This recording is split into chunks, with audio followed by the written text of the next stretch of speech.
Welcome to Living Chassidus. Together, let's live the Chassidus we learn.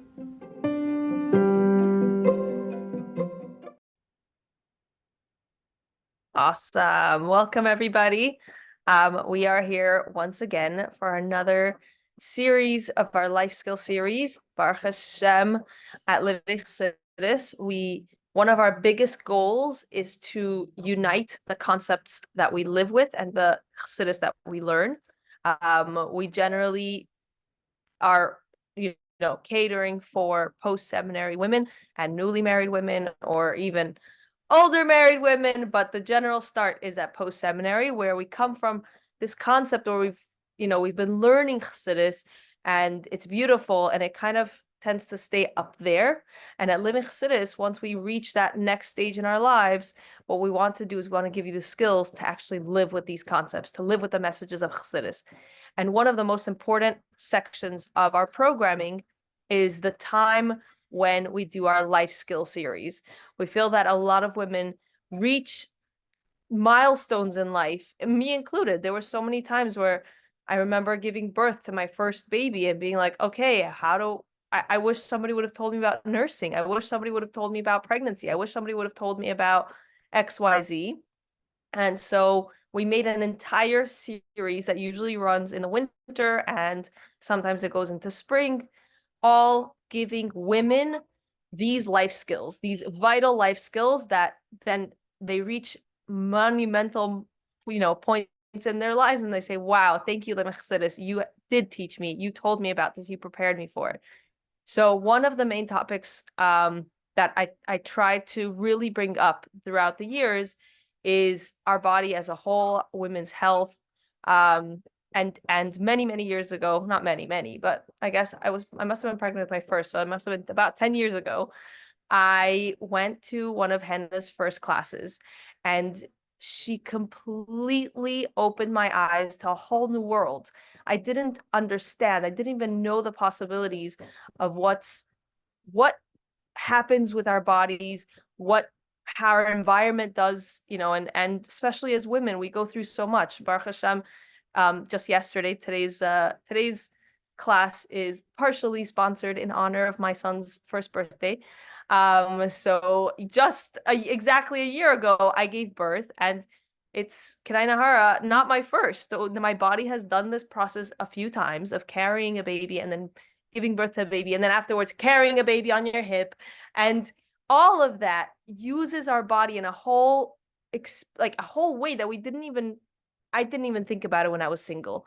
And we can get this information now, and we can get this information available for everybody that then can make decisions and get educated and get, hopefully join Henna and learn some more from her.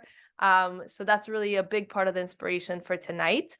And I'm so lucky to have Henna join us tonight. And I'm so lucky for every single one of you that you decided to spend your quality hour with us. And I'm going to pass the mic on to her so she can take over. Welcome, Henna. Hello. Thank you, Michal. And thank you so much for inviting me here. I'm in awe of what Living Chassidus accomplishes and what you and your husband accomplish. And any tiny way that I can be a part of it and support you guys is my honor and privilege. So thank you so much for inviting me here.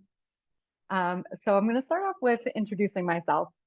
For those of you, I think a bunch of you don't know me. So my name is Henna Shomer. I currently live in Las Vegas, and I work in the health field. I work in women's health, mostly by offering online exercise classes from women. I offer a class called Restore Your Core, and I also offer prenatal classes. So I work with we do the classes. I also do workshops every once in a while like this, and I do work with some women one-on-one. I am also something called an oral myofunctional therapist, which is a different topic of health. But basically, I am a self-proclaimed body nerd. I just am fascinated by this human body that Hashem gave us. It's like this whole world that that we walk around with. And I just love really helping women to feel better in their bodies.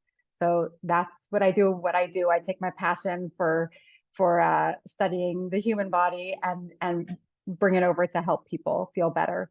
So I got started in this field about 12 years ago, I would say about.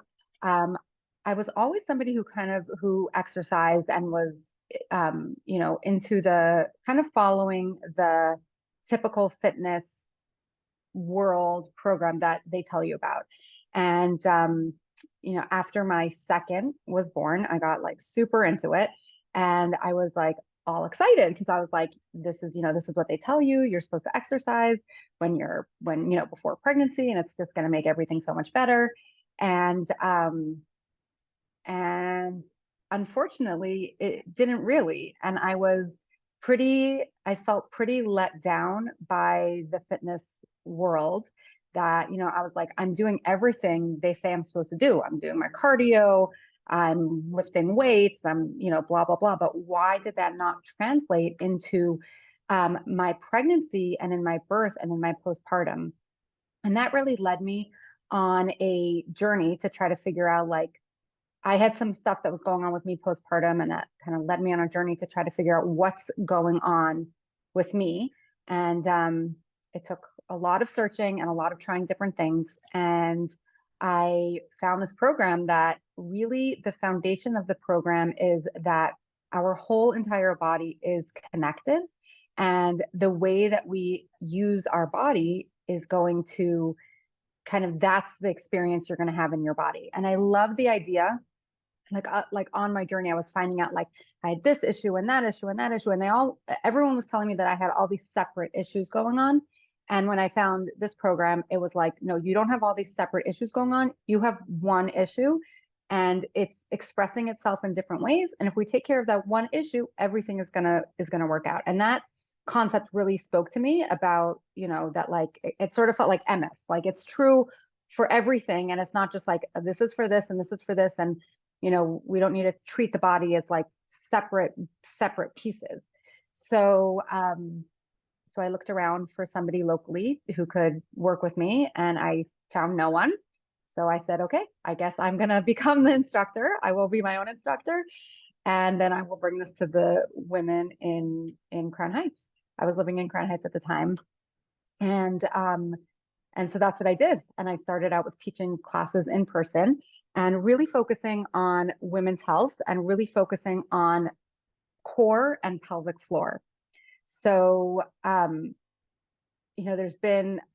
it's interesting because, I think when I first started, the women that I ended up working with that ended up coming to my classes were mostly women who were like at a stage where they were maybe, I would say, like, the average woman, I mean, I had like a whole variety, but the average woman was probably like after her third baby and was kind of like, oh my goodness, what's going on in my body? And the program that I teach is a very functional program where we're looking at, like, what is the strength what do you need to be happening in your body so that you can live your life in a way that you are strong and capable and feel good in your body. And while I was working with these women, and it's wonderful because I will work with anybody at any point, because any point is a great point to start working, I kept thinking, like, when we need to get this information out earlier, we need to talk to the post-seminary girls, and we need to speak to the seminary girls, and we need to speak to the high school girls, because, there's so much that you can do to prevent things that go on in your body. And I remember Baruch Hashem, I had a very wonderful midwife. And I remember through my first 3 pregnancies, like sitting on the couch talking to her and saying, like, my this hurts and my that hurts, and I'm dealing with this. And she was very sweet, and she would kind of smile and nod her head and be like, I know, Henna, I know this is just pregnancy. And she had a lot of compassion, which was beautiful, but it was kind of like, pregnancy happens to your body and you're along for the ride, and you just deal with it, and you don't really have any power. And really what I learned was we really do have power, and what's going on in our bodies like I said, is really like an expression of how we're using our bodies. And pregnancy in and of itself doesn't create fill in the blank of whatever you've heard people talk about during pregnancy. It doesn't create pelvic pain. It doesn't create back pain. It doesn't create foot pain. It's that the way you're using your body kind of pregnancy will like highlight or maybe like exacerbate what's already going on, but it doesn't create things from scratch. So I really, really like this idea that like it's very empowering to know that we can do things and we don't have to just like sit back. So the thing with core and pelvic, so another thing is like when I started out like 12 years ago, no one was talking about pelvic floor, like no one. I felt like just advertising for my classes was a shlichus in and of itself, because just seeing the name pelvic floor was like, got people starting to think and starting to talk. And Baruch Hashem, I've definitely seen a huge, huge growth in our community as a whole, that like, you know, pelvic floor and core are things that people know about. So that's really amazing. And really the way it works with our core and pelvic floor is that the more proactive we can be, the better it's going to be for the long run. So we like kind of like what Michal was saying before about like we take the Hasidus, we go into seminary, we you know have this experience where we're really, really focused on the learning and focused on our ruchnius and all that, and then it's kind of like we kind of have to transition into the world, and it's like there's this big disconnect between our ruchnius and our gashmias. Like there's a lot of focus and a lot of education on ruchnius and not so much on gashmias. And really what I want to like talk about and encourage you guys today is that it's really, really important that we take care of our gashmias, that in order to do the ruchnius things that we want to do, and in order to be the mother that we want to do, we need, our body needs to be in tip-top shape. If your body is not doing well, there's nothing to talk about. Like you can't really do anything when your body's not doing well.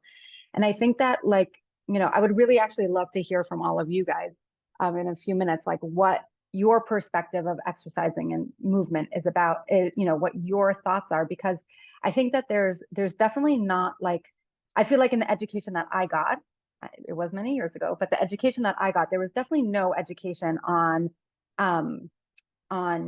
exercising and movement and how like this is important.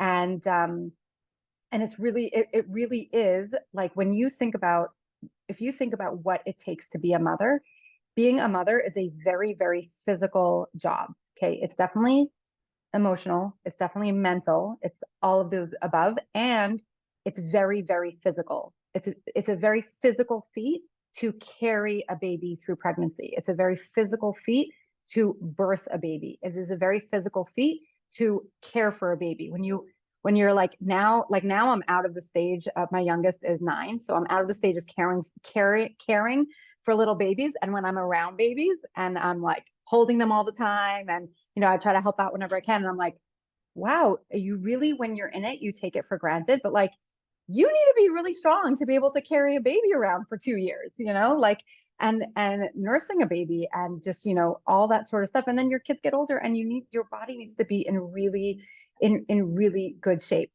So it's really important that we spend some time and we focus on that. And I think it's really important to think about the fact that this is not like a separate, it's not like, oh, it's really great when I sit down and I learn a mimer. I'm like, oh yeah, okay, I also have to exercise, right? Henna said I have to, fine, I'm going to do that. That's not the way it is. There's a quote, I love this quote from Sefer Sichos. The Rebbe says, I wrote it down because I want to say it properly. The quote is that the Rebbe Rashav once said that when one yid does a favor for another in Gashmias, and even more so in Ruchnias, the Eibishter says, through this, my intent in creating the world was fulfilled. That's an amazing quote, because do you see like the first part of that quote is what does the Rebbe say first? He says, in Gashmias. Like that's the part that we maybe forget. Like we know Ruchnias favors are important, but here the Rebbe is not saying Ruchnias and even if you do Gashmias, it's also okay. Here the Rebbe is saying in Gashmias first. when you think about the fact that here the Rebbe is saying, when one Yid does a favor for another, through this, my intent in creating the world was fulfilled. Like, I like to think about the fact that Hashem gave us a human body. Hashem has infinite number of ways that he could have created our body, and he could have, that we could be, right? Hashem created a very specific human body, and that human body has needs. And that human body needs oxygen, it needs to breathe, it needs food, it needs sleep, it needs sunshine, and it needs movement. Those are like your five things that your body needs, right? And I think about the fact that like for Hashem, Gashmias is Ruchnias. And it's like Hashem gave you a piece of himself in a Gashmias form. And he said, here you go. This is your piece of me that I want you to take care of. And there's only one person in the entire world that can take care of your body. No one else can sleep for you. No one else can exercise for you. No one else can eat for you. No one else can breathe for you, right? These are only things that you can take care of. And sometimes when we're like, when you think about the fact that like, it's not, maybe it's helpful to think about me doing it for myself, but it's also like, I am taking care of this human body that Hashem gave me. Again, if Hashem didn't want us to have to exercise and move, that would be super easy for Hashem not to just create a different human body, right? If Hashem didn't want us to sleep, Hashem would have created a very different human body. But the way that Hashem created it is that we need exercise and we need to move. So it's not that, I think sometimes women, I think overall, like, women are more of the nurturers, and we kind of like think about everybody else before us, and like, I have to do this for this person and that for that person. And like, maybe sometimes we could think like, how like it's so selfish of me if I'm like taking the time to do X, Y, and Z, or where am I even going to get the time from, right?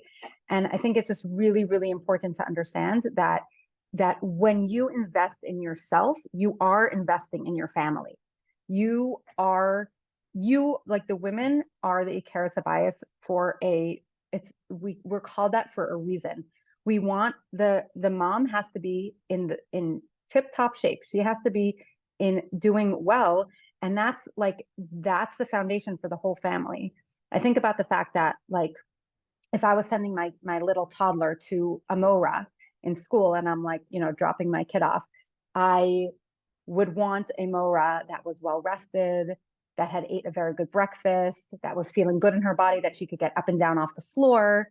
And like, I would be horrified to send my kid to like a Mora who was like, oh my gosh, I'm so tired, I never get any sleep, and like I can't get up and down off the floor, my this is hurting and my that is hurting, and like I forgot to eat breakfast today and I'm so cranky. Like, but somehow we like let that be okay for ourselves. So it's not okay for ourselves. So it's really important to know that you are investing in yourself is investing in your family. And the way it works with core and pelvic floor and with your whole body in general is the more that you invest in your body, the better off you will be in the long run. So the most amazing thing that you can do for yourself is figure out, how can I fit exercise? How can I fit movement into my life right now? And you can get that to be this is just part of my day. This is part of who I am. This is a not negotiable. And then as life gets busier and busier, it's like, no, I do this. I have a really amazing mashpia who really prioritizes her exercise and her movement. It's very cute because she does my classes and I love it. And she's also very, very strict about taking walks. And I asked her one time, and she's a very Hasidic mashpia, and I asked her one time, I was like, where did you get this from? Like, I interact with so many from women who really don't end up prioritizing movement. And like, where do you get this from? And she's like, you know what? She's like, I don't really know. I just know, like, growing up, she grew up on shluchas. Her mother was a shlucha. And she's like, once a day, her mother would just like open up the front door and walk out the front door and be like, bye, I'm taking my walk. I will be back. And like growing up, she saw that as a constant, as like, this is what a woman does. A woman takes care of herself and a woman makes sure to exercise. And it's pretty amazing to see how, because I don't know what it was like for her mother to do it, but I know that the effect is that for her, this became more of like a, more of like just a given. And now we're seeing with the next generation, because Baruch Hashem, her kids are getting married, and they're having kids, and they're also very, very just consistent and on top of their exercising. So I want to get like a little bit practical for a second, because I think sometimes, like, okay, so for some of us, like, this idea of movement and exercise and investing in our health and in our core and pelvic floor is a new concept. So that's one thing. And then there's some of us that, like, we sort of know this and we're like, okay, but, there's always like a but.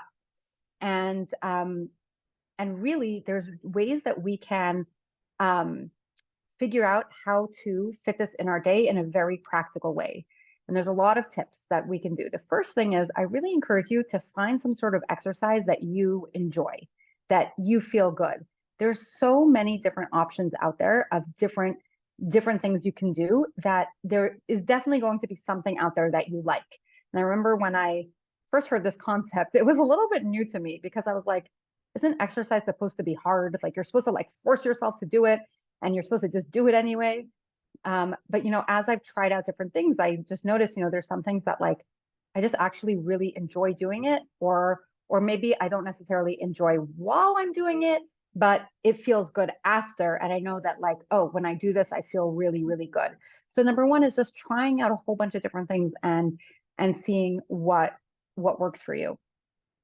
Another very practical tip is that I think sometimes we get I call it, like, we let perfection get in the way of consistency.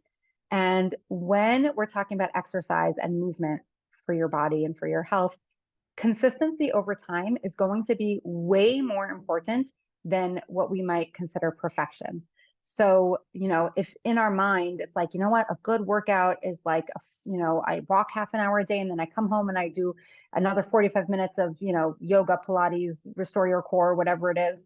And then that doesn't happen sometimes because we can get busy, then it's easy just to kind of like throw everything out. And I am very inspired by this idea that, like, 15 minutes once a day, or like 4 times a week over the long haul, is going to make a huge, huge difference in your life. And I feel like we all have 15 minutes. I think we all sit down and scroll on our phone for at least 15 minutes without even realizing it. But, like, to choose a time that's like, okay, this is an amount of time that I could do that feels feasible to me, and you do it. And it's not so much about, again, it's not so much about, like, yeah, 45 minutes, 5 days a week. Is that better than 15 minutes? Maybe, but, like, it's more important that you do something consistently. And if you're moving your body, if you're exercising for 15 minutes a day, a year from now, your body is going to be completely different. So it's not like, it's really important that we don't let that perfectionist idea get in the way. And really, like, we think about exercise, and really, I want to sort of like change the word to movement versus exercise. Like, movement could be anything, right? It could be putting on some really fun music and dancing around. It could be, sometimes when I'm in a Zoom call, instead of sitting on my couch, I will sit on the floor. And if you've ever sat on the floor, you'll notice that, like, you just automatically end up changing positions. So a lot. So, I'm in a Zoom call, and meanwhile, I'm really moving at the same time. You could do, walking, you could do running, there's like lots and lots of different things. And you can think about little bits of movement all throughout your day. Like, if one chunk of movement doesn't work for you, there's also, like, you can kind of like sprinkle it in throughout your day, and it all adds up and it all makes a difference. So I think really understanding that consistency is way more important than perfection is going to really take you far in the long run. Like, maybe 15 minutes sounds daunting to you, but the same thing is true with 5 minutes. You set a timer for 5 minutes, you set a timer for 10 minutes, and you just do it. And if sometimes, like, I'm not in the mood, and I will say, you know what, I'm going to just start. And if in 5 minutes in I feel like continuing, I'll continue. And if I don't, I'll stop. And, sometimes I make it to 10 minutes, sometimes I make it to 5 minutes, and sometimes I make it to 15 minutes. And those are all fine. It's just that I try to be consistent about it. And then the next part that I think is really important is what we tell ourselves after we exercise. So if you're exercising for 5 minutes or 10 minutes or 15 minutes or once a week for 45 minutes or twice a week for half an hour, whatever it is, you want to really be conscious and noticing of what you're telling yourself after you're exercising. So if you're telling yourself like, yeah, Henna, good for you. You finally got your act together and you eked out like 15 minutes. This is how I look at it. If you are like that to yourself, there's going to be a part of you that's going to start associating exercising with you being really mean to yourself. And then there's going to be a part of your body that's going to be like, I don't want that. Why would I want to do that? Why would I want to put myself in a situation where I'm just going to feel yucky afterwards? So I very much on purpose, every time I exercise, I literally say to myself, yay, Henna, you did it. Good for you. I am so proud of you. You showed up, you did this, you did that, whatever it is. If it's 5 minutes, I say, yay, Henna, you did 5 minutes. Good for you. And if it's half an hour, I say, yay, Henna, you did half an hour. Good for you. I think that like we, like when we talk about like when one yid does a favor for another yid, there's parts of us that inside of us, right? And there's like the part of me that is being nice to Henna, right? So like I can do a favor for another yid. I can do a favor for Henna by saying like, wow, you did a really, really great job. You did that. So I think, so those are some important things. And really, I think the most important thing is to figure out what works for you. I think a lot of times, if we don't figure out what works for us, we just don't end up exercising. And then we just, again, we get into this like cycle of just blaming ourselves and shaming ourselves when really there is nothing like, the only thing that went wrong here is that maybe you didn't set yourself up for success. So I like to think about like, what would I need to do to set myself up for success? Am I the type of person that I need to do it first thing in the morning? Do I need to do it right when I come home from work? Do I need to do it something with my kids, something without my kids? Do I need to have a partner to do it with me? Like there's so many different options, and just really thinking it through and figuring out like, what can I do to set myself up for success? And when we get into this, like when you're not doing it, if you're just getting into this mind like cycle of like, what's wrong with you? Why can't you do it? Just get your act together. The thing that I hate the most is when people say, well, if I just got my act together, then I would do it. Like there's no such thing as that. Like if it's not working for you. So, what I was going to say is if you're spending your brain energy blaming yourself and shaming yourself, then you're kind of like, your brain is very busy and it now can't start creatively thinking about solutions. So the better thing, the more helpful thing to do would be to be like, okay, I was going to exercise today and yesterday and the day before and the day before that, and I didn't. Like, what happened? What got in the way of me exercising? Is it that I'm tired? Is it that I don't know what to do? Is that I don't have motivation? Is that I don't have accountability? Like, is it that I don't even know what to do? Is it that I feel like I don't know if I'm doing it right? Like, you have to really like figure out like, what is it that's holding me back? And then you can start addressing that to set yourself up for success to be able to exercise. So the thing that I've learned that literally has changed my life forever is a framework called the 4 Tendencies by Gretchen Rubin.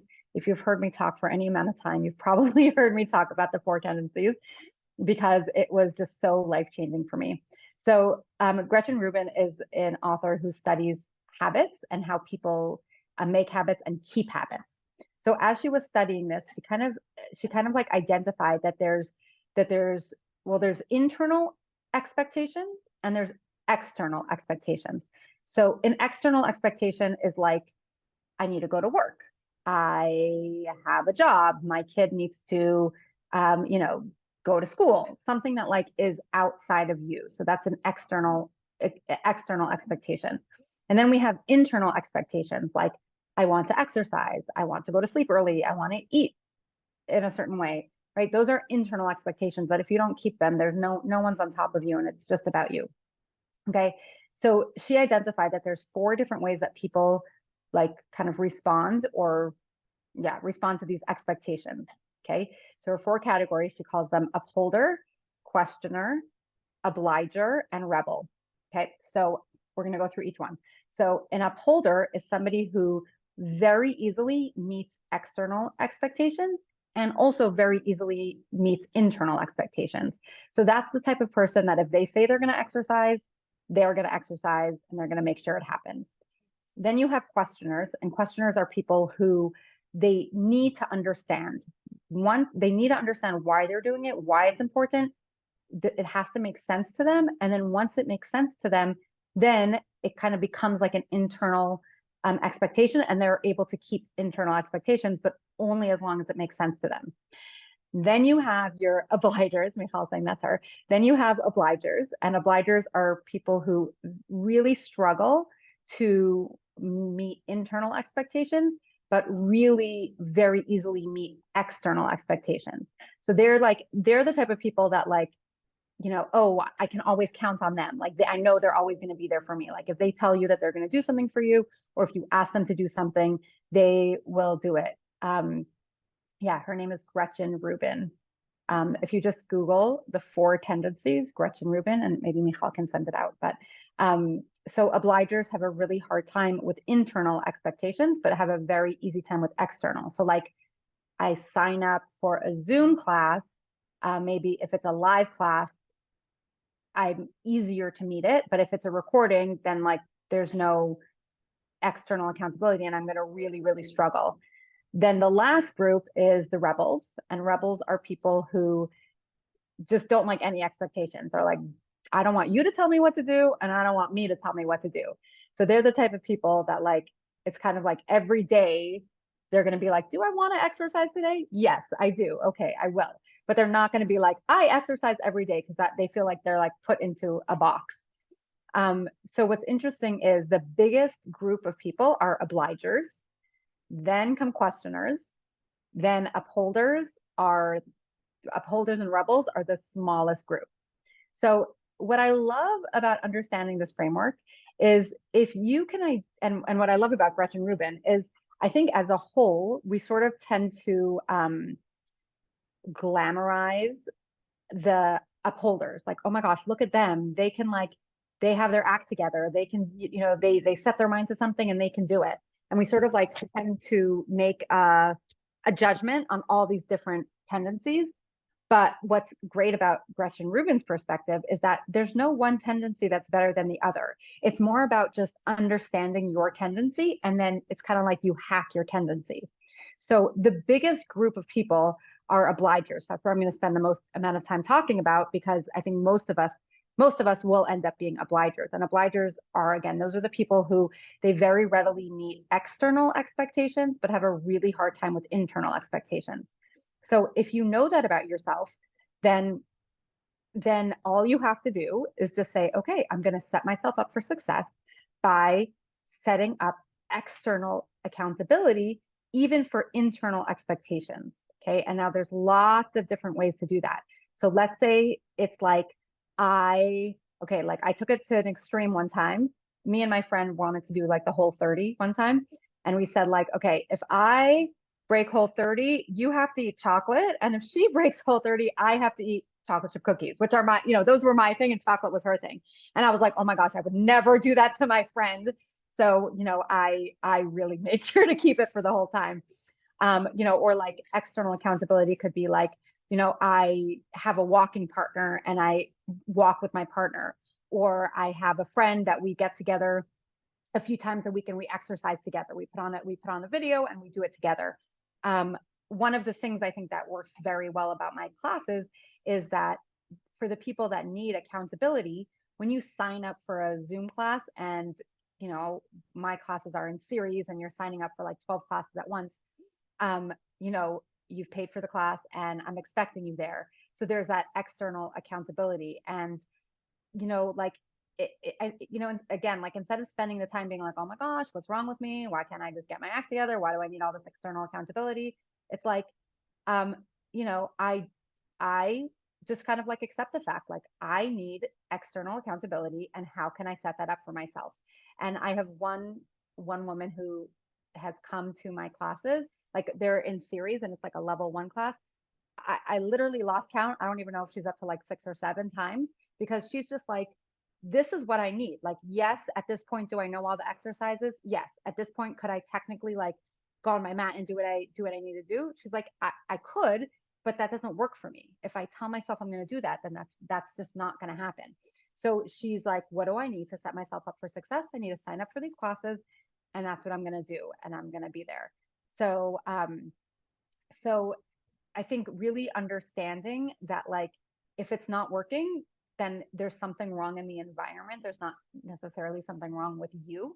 But if you can, if you can set it up. And I think what's interesting, I was just talking to somebody about this today, is that I think most exercise teachers are people who are probably more fall into like the upholder questioner category, that just like love exercising, and they're like always just exercising every day, and it's wonderful and it's beautiful. And I am not like that at all. I definitely need external accountability. And so I think it helps because I can relate to a lot of the women who are showing up to my classes, because I think just by default, the women who don't need external accountability are not really showing up to my classes.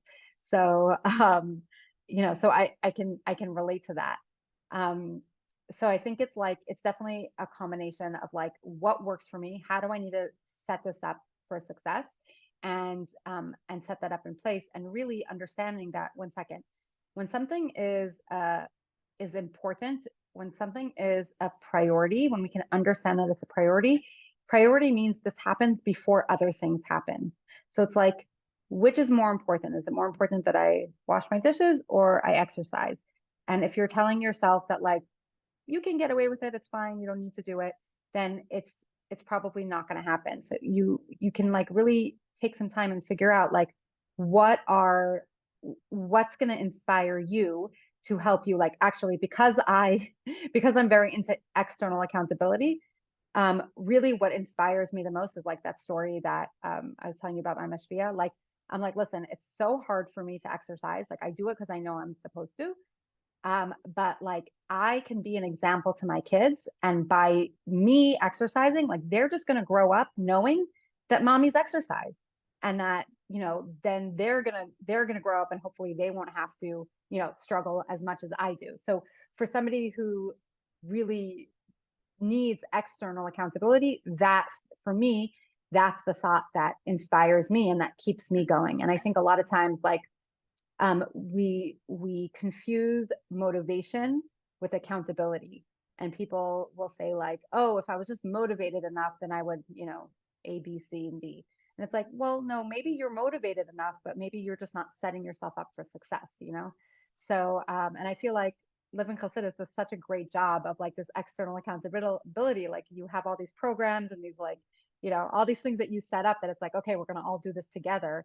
And, there's really a big power in doing things together. So, so yeah, I think really just understanding that, like, your gashmias is your ruchnias, and that the way that you're going to be a amazing mother is like, you need to be feeling good in your body. And the way it works with core and pelvic floor is, you can always, at any point, you can always come and make a difference, for sure, any point. And the more proactive and preventative you can be, the better off you're going to be. I always think about it as like, if I get a run in my tights, like if I catch it early enough where it's like high enough up that, no one's going to see it, I can just take like a little dab of clear nail polish and put it on the run. And then, I've saved my tights, right? Like, that's kind of what happens with core and pelvic floor stuff, that like, it starts off small, and if you don't really do anything about it, it gets bigger and bigger and bigger and bigger. And then it just becomes a bigger issue to deal with. But if you could just catch it early enough, then you can take care of it. And I will say that, Baruch Hashem, I am, at this point, I do have not as many as I would like, but I definitely have some single women that come to my classes, and it's like, it makes me the happiest ever, because I'm like, you are giving yourself and your family and your future family the biggest gift ever. And now, Baruch Hashem, like, I'm getting women who are newly married, or, expecting their first. And it's just amazing, because, that's such a great time, like, to start working on your core and pelvic floor before you have issues is, that's would be really, really amazing. If you already have issues, it's totally fine, because again, we can help you whenever you're ready. But the more we can do ahead of time, just the better off it will be. So yes. Okay. So can I talk about the basics of my program alignment as opposed to just regular exercise? Yes, for sure. Okay. So I teach a program called Restore Your Core. And Restore Your Core is really, again, it's like based on this idea that how we use our body is going to affect what is going on in our body. So there are, if you kind of, every fitness program, if you peel back the layers and find out like what is the goal of that program, you can kind of get some information. So like we kind of think that like health, exercise, it's all under the same category. But if you really look at like what's the goal of, let's say, like CrossFit, if you're familiar with CrossFit, like the goal of CrossFit is speed. How fast can you do this, this, and this? If you look at like weightlifting, the goal of weightlifting is how heavy can you lift, right? And those are all wonderful goals. And when I think about like what do we need as as from women and as, future mothers and Ikaris Abayas, like we need a program that's going to help us to be what I call functionally strong. We need a program that's going to support our body through pregnancy and support our body through birth and through postpartum and caring for a baby and all those sort of things in the long run. And if we're at the point where we're, aging, we want to be able to age well, and we want to be that type of bubby that can get up and down off the floor with your kids, the grandkids, and play with them. And, so I would say like regular exercise is, it's like kind of like this overall fitness. Whereas the program, the Restore Your Core and the prenatal program that I teach are really focused on what do you need in your body in order to be functional and strong throughout the day. And there's we talk a lot about, I talk a lot about like how you use your body throughout the day. Because again, it's like, you could okay, I totally lost my train of thought. What was I saying? I don't even know. But we have a good question here. Somebody's asking me, would you be able to share different examples of issues that come up that aren't obvious pelvic floor issues? Like I may be feeling different things, but wouldn't know that this could help. Yeah, that is really, really good. Oh, I was talking about taking care of yourself. Yes. Okay, so let's since I totally lost my train of thought, we're going to go to pelvic floor. I always say, like, if Hashem wants me to say it, it'll come. And if I forget it, it's because it wasn't important. Okay, so pelvic floor. Yeah, so I think that it's important to understand, like, what are the different things that could come up in pelvic floor. And first of all, just one of the things that I love, I've structured my classes in a way that I'm like, what do I wish every single person could have? And one of the ways that the structure of the class is we do 45 minutes of exercise, and then we do 15 minutes of different topics that like discussion topics that have to do with, in the Restore Your Core, it's having to do with core and pelvic floor. And in the prenatal class, it's having to do with pregnancy, birth, and postpartum, because I think that the education piece is really, really important. And I think that if we would just exercise for the whole time, we would kind of lose out on that. So one of the things that we do talk about in my classes, we really do break down like what are all the pelvic floor things to look out for, because I think even if we're going to talk about it today, but I think even if you just know what to look out for, then if you're like, oh wait, I remember this was on the list, you can be very proactive about taking care of it instead of waiting, like, is this normal? Is this not? Who do I talk to? Where do I go? What do I do? So, so we can talk about, so some of the pelvic floor issues would be, I would say like the main one that I see is leaking urine. Sometimes you can leak stool also, but like any leaking with like coughing, sneezing, yelling, jumping, dancing. There's type of leaking that you leak when you are doing any of those things. That's called stress incontinence. And then there's urge incontinence, like I need to go to the bathroom and I can't, I can't wait till I can get to a bathroom. I think when we talk about single girls, I think one of a big pelvic floor dysfunction is having super painful periods. I think that a lot of us just kind of like, we've kind of like, oh yeah, my period, it hurts. And I'm in bed for 2 days or whatever it is. Like really, there's a difference between like, yeah, okay, I can feel I'm having my period versus like, this is really a lot, and this is excruciating or debilitating, or I can't get through it without medication. So that's definitely something. And I think that falls under the category of things that like it's so prevalent that we're just like, oh yeah, that's how it's supposed to be, right? Like I have my period and I'm knocked out for a couple of days. So that's definitely, that is a form of pelvic floor dysfunction that you could get some help with. Any sort of like low back pain is, and any sort of pelvic pain also falls into pelvic floor dysfunction. So some people will have low back pain, or in pregnancy, usually mostly only in pregnancy, but there'll be pain in the front of the pelvis. But any like low back pain, or it's sometimes called sacroiliac joint pain or sciatica, those are considered pelvic floor dysfunction. What else? If you are having a hard time, if you're not able to wear tampons, that would be really important thing to find out before you get married. So that would be something that, like, if you're having an issue with that, then that would be important. And what else? Low back pain, incontinence. There's something called a prolapse, which is when some of the organs inside your pelvis, they start shifting. That's kind of hopefully what we're trying to avoid. But your pelvic floor is the muscles we kind of call them like your bicycle seat muscles. If you think about like if you were sitting on a bicycle seat, those are you're sitting on your pelvic floor, and your pelvic floor has 3 openings. You have your opening for your urine, you have your opening for your vaginal opening and your anus.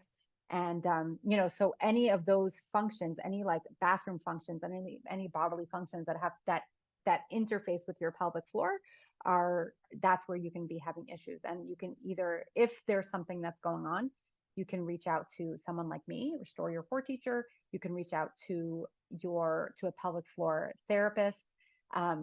There are specific physical therapists and occupational therapists that really that specialize in women's health, and like that's what they specialize in. So if you're having issues with that, then that would be the person to go to.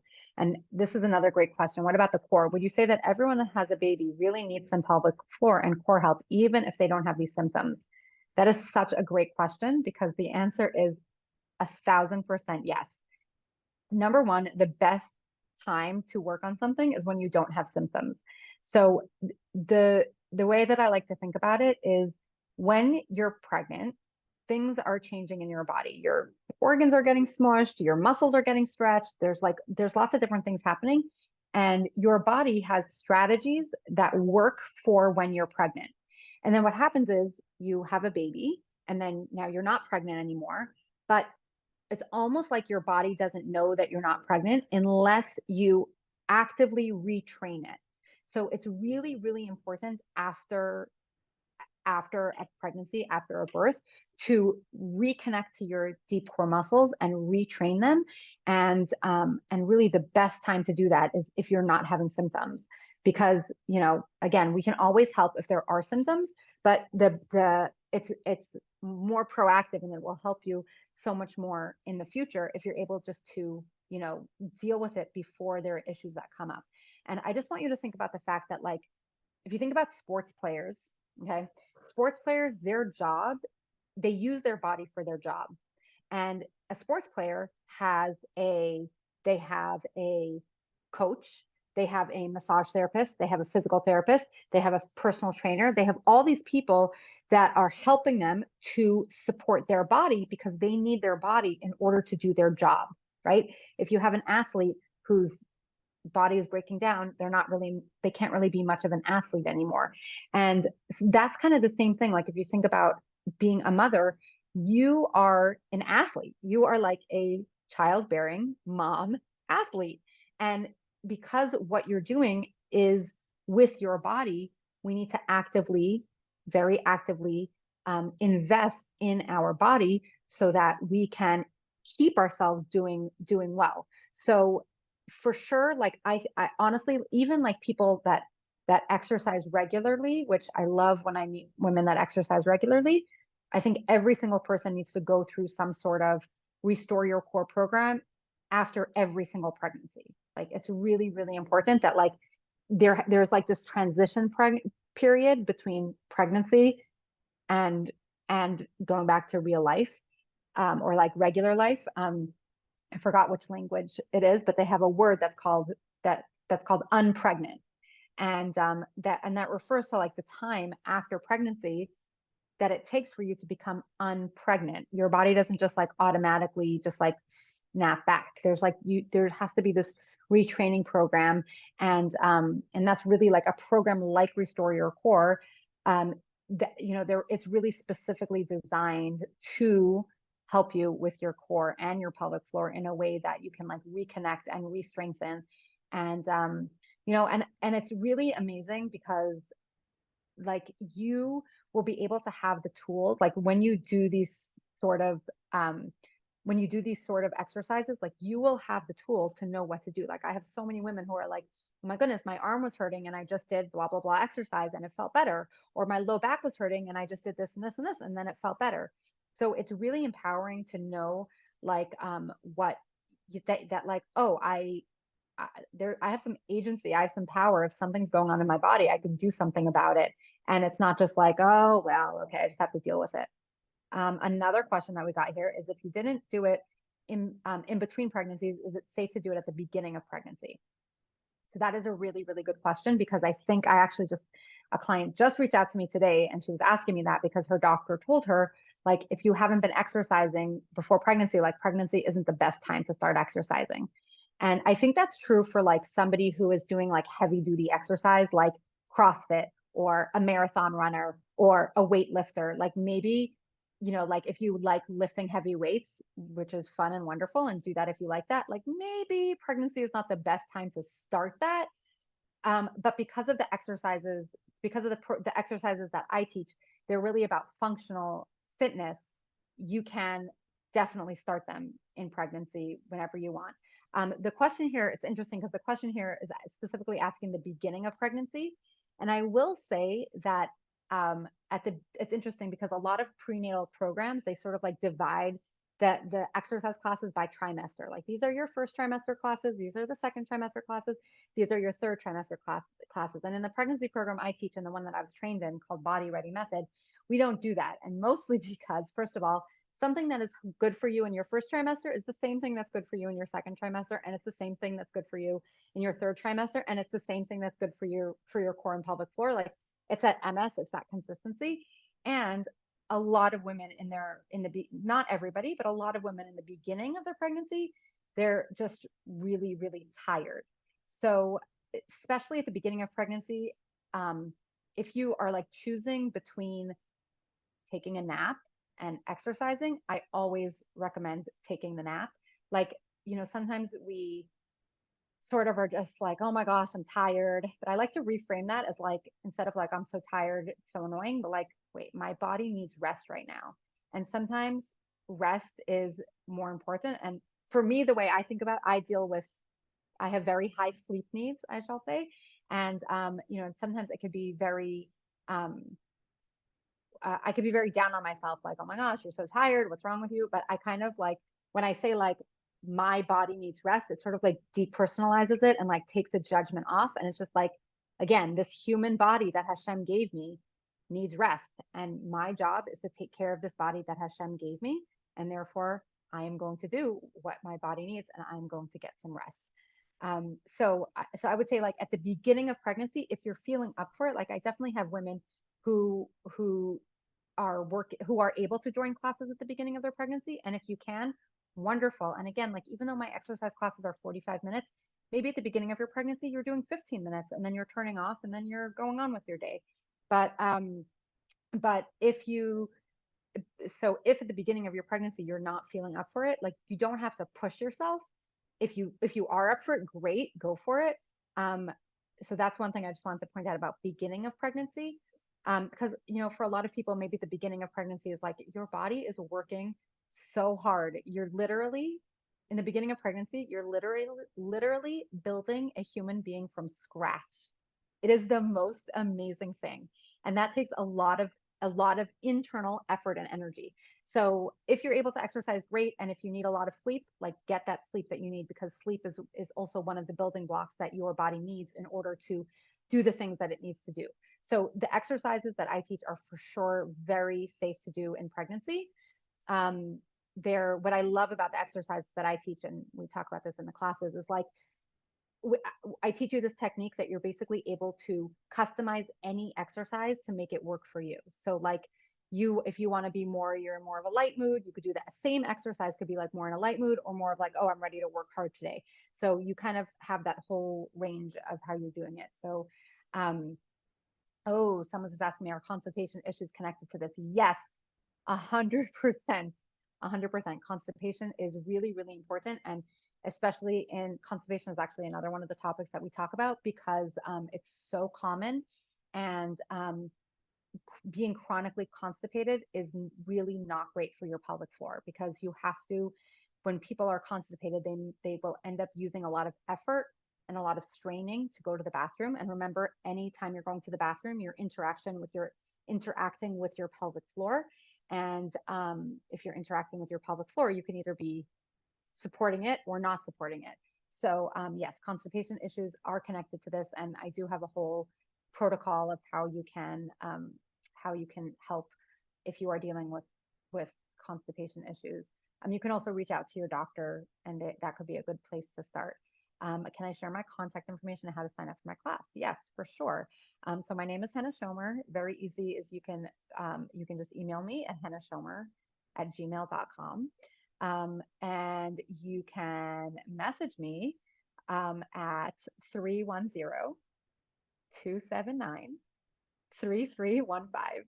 I'll say that one more time, and I think Michelle's going to type it in. 310-279-3315. And currently, the best way to sign up to find out about my classes is to get on my email list.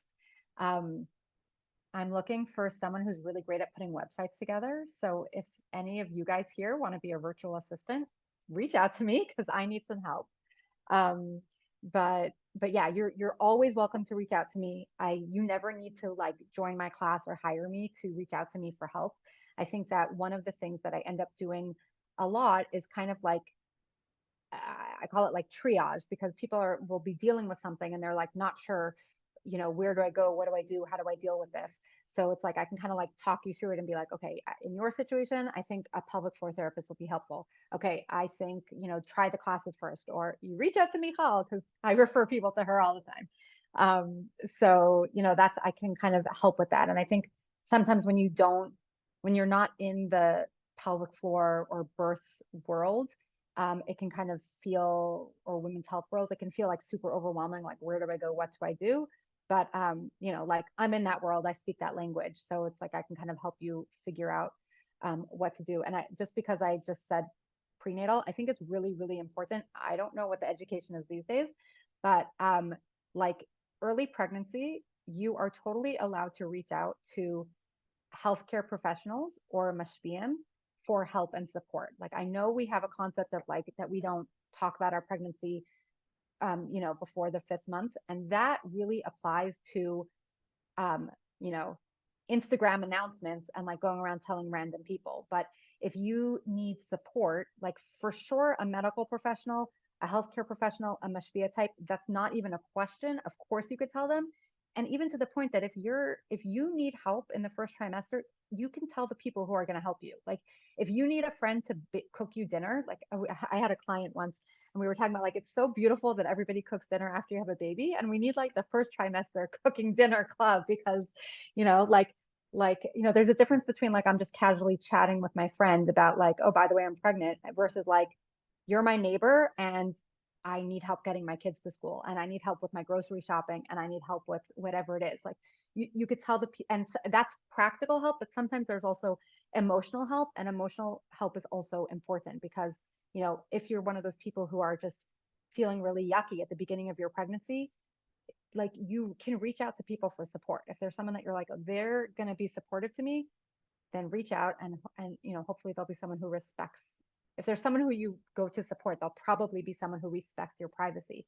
So you can definitely definitely reach out to me or Michal in your early pregnancy. This is like, it's again, like just to understand that like there's a difference between like casually chatting about being pregnant and making big birth announcements versus like, okay, there, I practically need help. And it's really important that you get the help that you need and not to kind of like misconstrue the ideas of what we're talking about. You know, we're not, I unfortunately like hear women who are like, yeah, I didn't go to the doctor till I was 5 months pregnant because I didn't know who to go to and I didn't know who to ask. And like, I had to wait. I'm like, no, you don't have to wait. Like you need a doctor, you can reach out, you know, or you need to know what's going on or you need help. So that's also just a very important thing to mention.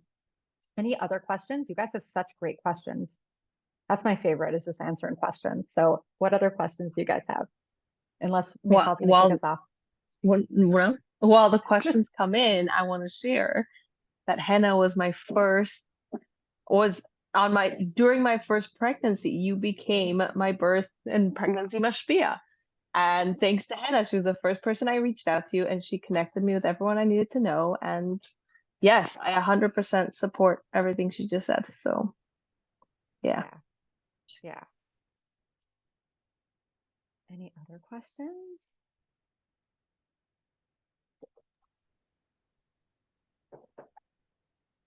Well, you guys have my phone number, so you can always reach out to me privately if you have any questions. Anything else, Michal? Yeah, go ahead. Yeah, I was going to say, if somebody is inspired and wants to join your class, what are you starting anything? Are you taking? Yes, I am starting my next. So the way that I offer the classes is in series. So it's like you sign up for 12 classes because what I teach is like a program versus just like a drop-in class. It's like the ideas build one on top of another, and it's important that you're there and you see the whole you know, you see the thread the whole way through. So I have classes that are starting at the end of January. It's Wednesday, January 31st. It's going to be the next classes. I offer a few time offerings. At the end of January, I'm going to be starting the Restore Your Core classes will be 1:30 p.m. Eastern time and then 8:30 p.m. Eastern time. And then I will also my prenatal class is at 12 p.m. on Mondays and Wednesdays. So the evening classes are Sundays and Wednesdays, and the day classes are Mondays and Wednesdays. The cost is currently $259 for 12 classes. So I really try to, if you do the math and you divide that by 12, it ends up being very, very affordable per class. So and I do I do sometimes have scholarship spots available. I have some very generous women who want to sponsor other women to come to class. So if finances are going to be what's holding you back, then definitely reach out to me. But I definitely do try to keep it very affordable for the big thing. This is a great question. This next question is, can this help with losing belly fat after pregnancy as well? And the reason why this is a great question is there's so many layers to this. So the short answer is that the goal of this class is not how your belly looks. The goal of this class is how your belly works. And I know we're sort of like conditioned to believe that flat bellies are better and small bellies are better than big bellies. But from a muscular perspective and from a functional perspective, it's actually not true. You can have a really small belly that is not functional, and that person could be dealing with a lot of issues. And you can have a belly that is maybe a bigger belly and is totally functioning super, super well. So now sometimes the reason why after baby your belly could be looking a certain way, it could be because of something called a diastasis recti, which is where your abdominal muscles separate. And sometimes when you fix the diastasis, that will affect the way your belly looks. And I'm not in the profession of helping people to get skinny. Like if that happens to you, like wonderful, I'm super happy. But I think that there is a very big misconception about what a adult female belly is supposed to look like. And again, I say it that way because for me, it like depersonalizes it, like adult female belly versus like, look at me and my belly. You know, first of all, you see most people with their clothes on. And you see everybody, right, with their clothes on. And you don't know what someone looks like, what their belly looks like underneath. And sometimes you wear the right clothes and it makes all the difference. And, you know, there's a difference between like what a 16-year-old belly is supposed to look like, or what an adult female who's never had a baby is supposed to look like, versus what an adult female human who's had a baby is supposed to look like. And there's a difference between like what my belly looks like at rest and what my belly looks like when I'm using it and when I'm trying to activate the muscles. And I'm more interested in helping you with function and helping you to get to appreciate your body with how it is right now, and to just give your body a lot of love. And sometimes then your body changes. But you know what? Like as women, our bodies are changing constantly over time. Different if you're cycling, your belly can literally look like there's like from day 1 of your cycle to day 28, 30 of your cycle, your belly looks different. So you like, and then you have bigger life cycles where we're going through pregnancies, and then we're postpartum, and then more pregnancies in Rest Hashem, and then we're getting older, and we're all these different things. And there are definitely there's just like starting to understand what our bodies are supposed to look like. So definitely like when back when I was doing all my exercising in the fitness world back in the day, it was definitely for the goal of getting my body to look a certain way, and with a lot of work. And I'm not gonna lie, it's been work. It's not something that comes to me naturally, but I definitely have very much shifted into like, I exercise because this is how I take care of my body, and I exercise because it makes me feel good. And whatever the outcome is whatever the outcome is. I think in general, it's really great to like accept the fact and understand the fact that we don't control outcomes. We just control our next step.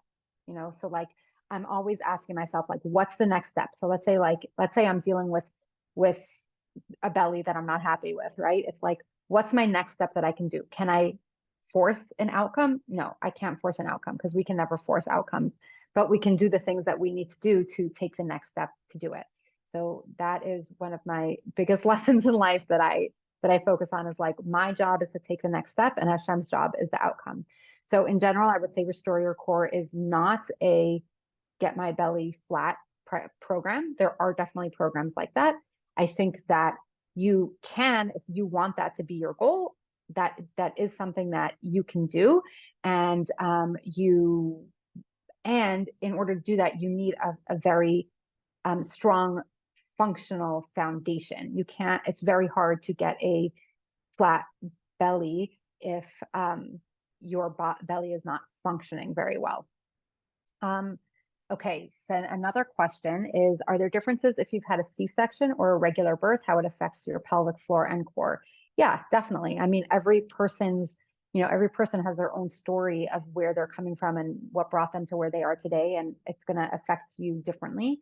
And definitely, I mean, I think like, there definitely is like a misnomer that if you have a C-section, your pelvic floor is going to be totally fine. And like, there are some women who like opt for C-sections because they think that their core their core and pelvic floor are going to be better off. And that's not necessarily true.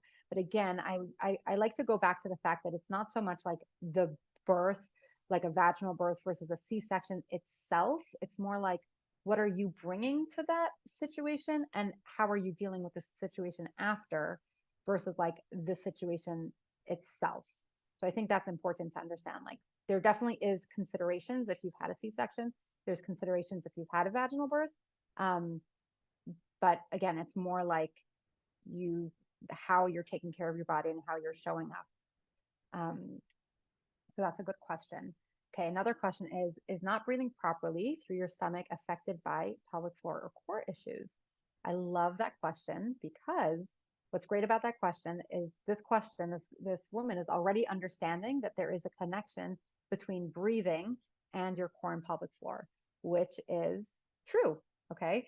So, we sort of think about our core as like our six-pack muscles and like that's my whole core. But really, your core is if you have a core system, and part of that system is your diaphragm, your breathing muscle at the top. You have your pelvic floor muscles at the bottom. You have your abdominal muscles at the front, and you have your back muscles at the back.